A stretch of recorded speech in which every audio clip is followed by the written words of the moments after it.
अस्सलामुअलैकुम dear students, उम्मीद करती हूँ कि आप सब खैरियत से हैं। आज के लेसन में हम डिस्कवर करने वाले हैं प्रेपोजिशंस ऑफ मैनर। जैसे कि आप जानते हैं कि इंग्लिश बोलते हुए हम में से बहुत से लोग कंफ्यूज्ड होते हैं कि कहाँ पर क्या लगाना है, टू लगाना है, बाय लगाना है, विद लगाना है, ऑन लगाना है, ओवर लगाना है। तो ये कन्फ्यूजन दूर करने के लिए सीरीज़ आपके लिए चलाई गई है जिसमें आप जानते हैं एग्जैक्टली कि क्या रूल्स हैं, क्या ग्रामर के कवानीन हैं जिनके ऊपर चलते हुए आपने क्या लगाना है। और इससे क्या होता है कि आप जब भी लिख रहे होंगे या बोल रहे होंगे इंग्लिश को तो आप कॉन्फिडेंट होंगे, 110% आपको श्योरिटी होगी कि आपने यहाँ पर यही लगाना है। इससे ये होगा कि आपका कॉन्फिडेंस का जो लेवल है वो बूस्ट अप रहेगा।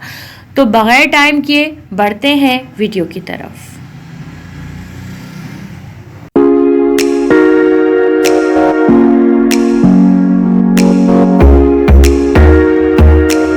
बैक करेंगे प्रेपोजिशन की डेफिनेशन के ऊपर। जो आपने सीखा था कि प्रेपोजिशन अलाउ करती है इंग्लिश बोलने वाले को या लिखने वाले को कि दो चीज़ों के दरमियान जो लिंक होता है, जो रिश्ता होता है, उसको डिफाइन करे। ठीक है, इसी तरीके से आपने देखा था कि प्रेपोजिशन की 8 मुख्तलिफ किस्में हैं। जो नुमाया किस्में हैं वो 8 हैं, जिसमें प्रेपोजिशन ऑफ टाइम के बारे में आप पढ़ चुके हैं, प्रेपोजिशन ऑफ प्लेस के बारे में भी पढ़ चुके हैं और मूवमेंट के बारे में भी पढ़ चुके हैं। और आज के लेसन में हम डिस्कवर करने वाले हैं prepositions of manner. Prepositions of manner को प्रेपोजिशंस ऑफ मेथड भी कहा जाता है। मेथड या मैनर का लफ्ज़ी मतलब क्या होता है? तरीका। इसका लफ्ज़ी मतलब क्या होता है? इसका लफ्ज़ी मतलब होता है तरीका।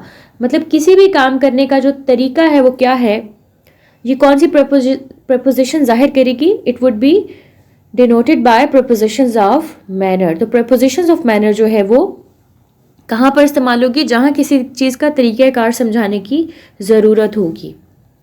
ओके, तो इसमें कौन कौन से particularly with, by, in, on वगैरह इस्तेमाल होते हैं। हम एग्जांपल्स को देखेंगे तो हमें ज़्यादा क्लैरिटी आ जाएगी कि किस तरीके से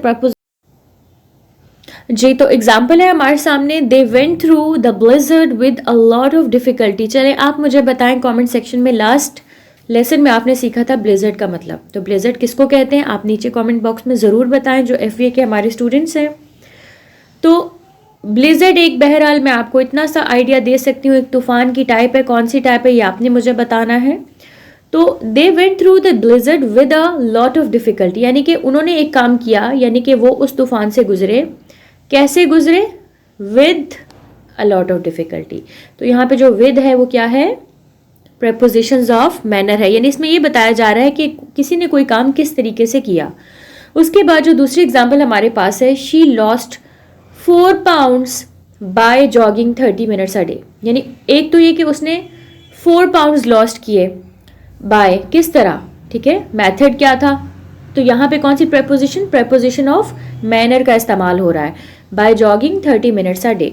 होपफुली आपको क्लियर हो रहा है कि प्रेपोजिशन ऑफ मैनर क्या रिलेशन दो चीज़ों का साबित करती है कि एक चीज़ किस वजह से हुई। तो वजह को जहाँ हमने बयान करना है, किसी चीज़ का मेथड बताना है, तरीक़ेकार बताना है कि कौन सा तरीके से ये काम हुआ, वहाँ पर हम क्या यूज़ करते हैं? Preposition of manner. बिल्कुल इसी तरह की एक और एग्जाम्पल है, दे ट्रैवल्ड ऑन फुट। ठीक है, दे वॉकड ऑन फुट और ट्रेवल ऑन फुट। तो वो चल के गए या सफ़र किया, कैसे? On foot. तो यहाँ कौन सी प्रेपोजिशन लग गई? Preposition of manner. तरीका बताया जा रहा है, पैदल चल के गए। ठीक है, चल कर गए और कैसे चल के गए? पाँव पर चल के गए। होपफुली आपको इसमें क्लैरिटी है अब। उसके बाद जो नेक्स्ट एग्जाम्पल है वो क्या है? He faces difficulty with bravery. ठीक है, एक काम वो कर रहा है कि वो डिफ़िकल्टी को फेस कर रहा है। विद किस तरह से फेस कर रहा है? देखिए, कोई रो के फेस करता है, कोई हंस के फेस करता है। तो यहाँ पे इसकी जो करेक्टरिस्टिक बताई गई क्या है? ब्रेवरी। तो प्रेपोजिशन ऑफ मैनर किसकी तरफ इशारा कर रही है? उसकी मेथड की तरफ, कि वो अपनी जो कह लें कि डिफ़िकल्टी के जो फेजेस हैं उसको किस तरह से फेस कर रहा है? With bravery. तो preposition of manner help out कर रही है तरीक़ेकार समझाने में। उसके बाद जो नेक्स्ट एग्जाम्पल है, that is she acted like there was no one in the room. यानी कि उसने इस तरह से एक्ट किया कि कोई भी रूम में नहीं था। शी एक्टेड अब क्या है? उसका एक्ट है। अब लाइक, अब आगे बताया जा रहा है इस लाइक के आगे कि किस तरह से। ठीक है, उसने एक्ट तो किया लेकिन किस तरह से एक्ट किया, आगे उसकी एक्सप्लेनेशन मौजूद है। Hopefully this is very clear. उसके बाद जो नेक्स्ट एग्जाम्पल है, अक्सर हम में से कहते हैं I work as a teacher, I work as a trainer. तो यहाँ पे जो एज है, आई हैव वर्क क्या है? एक काम है जो आप बता रहे हो, एक स्टेटमेंट है। कैसे कर रहे हो? एज अ ट्रेनर, मैंने काम किया है एज ए ट्रेनर, तो यहाँ पे एज क्या है? Preposition of manner. She went to Lahore, वो लाहौर गई, ये क्या है? एक काम है। बाय, कैसे गई? थ्रू कैब, कैब के थ्रू गई, बाय कैब गई। ठीक है, तो यानी प्रपोजिशन ऑफ मैनर क्या आइडेंटिफाई करवा रही है, क्या स्पेसिफाई कर रही है? किसी काम का किस तरीके पर होने के को वो दे रही है, स्पेसिफाई करिए। कोई काम अगर हो रहा है तो वो किस तरीके से हो रहा है। अच्छा, उसके बाद जो लास्ट एग्जांपल है वो काफ़ी अच्छी है, that is he greeted me with a smile. ठीक है, तो ही ग्रेटेड, ग्रेटेड का मतलब होता है खुशामद, खुशामदीद करना। ठीक है, उसने मुझे खुशामदीद कहा। कैसे खुशामदीद कहा? With a smile.